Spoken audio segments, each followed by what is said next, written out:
Hello welcome back to my channel. आज पता है हमारी एनाटॉमी की फर्स्ट थ्योरी क्लास हुई एंड हमें बहुत सारे न्यू टर्म्स पता चले, बहुत सारी न्यू पोजीशंस पता चली।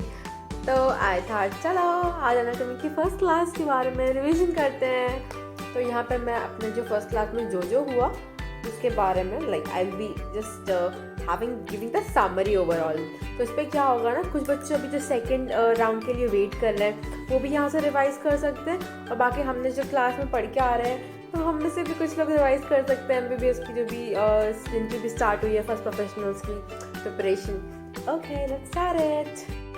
तो सबसे पहले हमें बताया गया कि एनाटॉमी जो वर्ड आया है वो कहाँ से आया है, तो वो हमारा एनाटॉम वर्ड से आया है। That is a Greek word जिसका मतलब होता है तो cut up.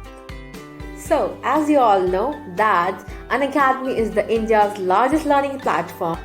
This iconic subscription, you can one-to-one time mentorship with your mentor. You can pre-book your slot according to your convenience. And one more thing, you can just book your schedule with your preferred language. There is no barrier of language for learning. And there's also a new thing called Unacademy Live subscription, in which you can find like 10,000 practice papers and test papers made by top educators of India. Unacademy is up with something very effective this time, that if you are buying subscription for 1 year, your course gets extended. Like you have a 6-month subscription for free. Yeah, it's so cool. Just get enrolled if you need it right now using my code Unstoppable. Unacademy is starting its new batch for NEET 2022, that is Pratibha batch, with all the great teachers from all over the India. Just go and enroll it, guys. And a good news is for NEET 2023 aspirants also. A new batch called Scholars Batch is getting started from 2nd of March for 2023 aspirants with great best faculties. So just go and enroll soon. And finally, the boom surprise that you can get the maximum discount of 33% now with my code Unstoppable. Unstoppable जब लिखना ना code में तो उस वक्त सोचना कि this time I am buying this Unacademy subscription and I am really gonna be unstoppable. Got it? तो पहली बात तो ही हमें वर्ड का मतलब बताया गया, ठीक है। उसके बाद हमें बताया गया कि जो एनाटॉमी होता है बहुत सारे डिविजन्स में होते हैं, वो बहुत सारे डिविजन में बटे होते हैं, कितने 11 डिविजन्स में, और उसमें से हमें फर्स्ट प्रोफेशनल्स में के लिए कुछ सारी चीज़ें पढ़नी होती है। For example general anatomy, gross anatomy का एक और नेम होता है टोपोग्राफिक एनाटॉमी। उसके बाद हमारा माइक्रोस्कोपिक एनाटॉमी होता है जिसको कि हम हिस्टोलॉजी कहते हैं। जब हम माइक्रोस्कोप से देखते हैं सारे हम लोग ब्लड सैंपल का स्लाइड बना के और टिश्यूज़ का स्लाइड बना के, ये सब हो गया। सरफेस एनाटॉमी हो गया, हम लोग पालपेट करके जैसे समझते हैं ना कि यहाँ पे कौन सा स्ट्रक्चर है, जैसे हमने पालपेट करके समझा कि अच्छा यहाँ पे ये है वो है। तो मतलब ये हमें सिखाया जाता है क्योंकि कोई भी सर्जन अगर सर्जरी कर रहा होता है तो वो तो निडल उसी पॉइंट पे लगाएगा ना जिस पॉइंट पे उसको वो बॉडी ऑर्गन होगा। तो बॉडी ऑर्गन से कैसे पता चलेगा? पालपेट करके जिस बॉडी ऑर्गन को उसको सर्जरी करनी है। तो ये होता है हमारे सरफेस एनाटॉमी। उसके बाद कंपैरेटिव एनाटॉमी होती है, उसमें क्या होता है कि हमारे जो फाइलोजेनी है, एंसेस्टर्स है, उसके कंपैरिजन में हम लोगों में क्या क्या डिफरेंस आया, that is the comparative anatomy.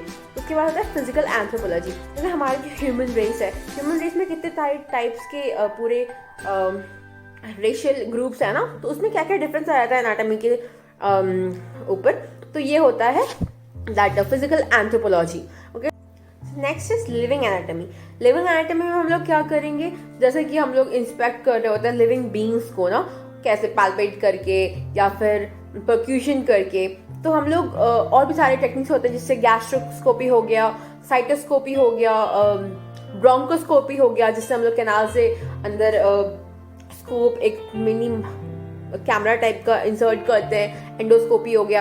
तो ये सारी जो चीज़ें होती हैं उनको ओवरऑल कहते हैं लिविंग एनाटॉमी। ओके, उसके बाद है क्लिनिकल एनाटॉमी, जो हम लोग सीख के उसके बाद पीपल का जो डायग्नोसिस करते हैं ना, दैट इन रियल फील्ड, उसको कहेंगे क्लिनिकल एनाटॉमी। उसके बाद रेडियोलॉजिकल एनाटॉमी हो गया, जो एक्सरेज हो गया, MRI हो गया, CT स्कैन हो गया, तो ये सारी चीजें जो हम लोग स्टडी करते हैं that is under radiological anatomy. उसके बाद क्या होगा, डेवलपमेंट एनाटॉमी या फिर एम्ब्रायोलॉजी, जो हमें अच्छे से पढ़ना रहता है फर्स्ट ईयर में। इसमें क्या होता है, पूरी जो इंट्रायूटेराइन लाइफ होती है फ्रॉम द स्टार्टिंग फर्टिलाइजेशन से लेकर के पार्चुरेशन तक, बर्थ तक, उसके बारे में हम लोग कंप्लीट स्टडी करते हैं, ठीक है। ये हो गया डेवलपमेंटल एनाटॉमी। उसके बाद हमारा जेनेटिक्स, ये भी रिसेंटली एनाटॉमी में आया है, बहुत पहले वो ये नहीं था। जेनेटिक्स में हम लोग क्या पढ़ते हैं, वही हेरिडिटरी और वेरिएशंस पढ़ते हैं, वो भी कैसे एनाटॉमी में रोल प्ले करता है वो भी हम लोग पढ़ेंगे फर्स्ट ईयर में। And last one is experimental anatomy. इसमें हम लोग जो भी हम लोग एक्सपेरिमेंट्स करके एक दूसरे पे सीख रहे होते हैं कि डायरेक्शन ऑफ ब्लड किधर फ्लो कर रहा है वेसल में और वेन्स में, मतलब आर्टरीज में किधर किधर फ्लो कर रहा है, और वो जो चीज़ें हम लोग एक्सपेरिमेंटली हम लोग सीखते हैं एनाटॉमी में, दैट इज एक्सपेरिमेंटल एनाटॉमी। सो ये हो गया 11 types of sub division of anatomy. उसके बाद नेक्स्ट आता है कि जो हम लोग पूरी ग्रॉस एनाटॉमी पढ़ते हैं ना, ग्रॉस एनाटॉमी, पूरी ग्रॉस का भी ना 2 तरीके से हम लोग पढ़ते हैं। किस तरीके से? 2 तरीके से। First is regional anatomy and second is systemic anatomy. Regional anatomy की तुमको नाम से समझ में आ रहा होगा कि एक पर्टिकुलर रीजन में कोई से भी स्ट्रक्चर्स है उसके एनाटॉमी हम लोग जो पढ़ रहे होते हैं, that is called regional anatomy. और सेकंड है सिस्टमिक एनाटॉमी। सिस्टमिक में क्या हो गया कि जिसमें फॉर एग्जांपल हमने एक कंसिडर कर लिया एक सिस्टम को, जैसे हमारा रेस्पिरेटरी सिस्टम है। रेस्पिरेटरी सिस्टम में हमारी जो जो चीज़ें आ गई, लंग्स आ गई, ब्रोंकियल्स आ गए, ये सारी चीज़ों की एनाटॉमी एक साथ हम लोग स्टडी करेंगे। तो कितने टाइप के हो गए, रीजनल और एक हो गया हमारा सिस्टमिक। रीजनल एनाटॉमी हम लोग पढ़ने के लिए we have divided our whole body, whole human body into 6 different regions. How many? 6 different region. First one is the head and neck, and second one is this brain, third one is thorax region, fourth one is abdomen region, and fifth is upper limb and sixth is lower limb, ठीक है। तो ये सारी चीजें हो गई हमारे regional anatomy के। हम लोग एक टाइम पे एक रीजन पढ़ेंगे, पर इस रीजन में जैसे फॉर एग्जांपल हम थोरैक्स रीजन पढ़ रहे हैं, थोरैक्स रीजन में हमारे जो सिस्टम्स है हम सब साथ में पढ़ेंगे, ठीक है। And second is systemic. उसमें क्या होगा, फॉर एग्जाम्पल हमने अपना रिप्रोडक्टिव सिस्टम लिया, तो हम पूरे रिप्रोडक्टिव सिस्टम में जितने भी पार्ट्स है, जितने भी ह्यूमन पार्ट्स है, उन सारी चीज़ों का एनाटॉमी पढ़ेंगे। फिर हमने फॉर एग्जाम्पल अपना डाइजेस्टिव सिस्टम लिया, तो डाइजेस्टिव सिस्टम में जो पार्ट आएगा, जो बॉडी पार्ट आएगा, वो उन सारी चीज़ों की एनाटॉमी साथ में पढ़ेंगे। तो दीज आर 2 टाइप्स। और जनरली हम लोग क्या करते हैं, किस तरीके से पढ़ते हैं, रीजनल एनाटॉमी के हिसाब से। हम लोग जो फर्स्ट प्रोफेशनल्स के लिए तैयारी करेंगे फर्स्ट ईयर में, उसमें what we will study according to the whole regional anatomy. We have 4 sets of volumes of books. BDC में 4 है एंड विश्राम सिंह में 3 वॉल्यूम है। तो एक हो गया हेड एंड नेक का, एक अपर लिम, लोअर लिम, ऐसे एक एब्डोमेन, थोरैक्स, ये हो गया, ठीक है।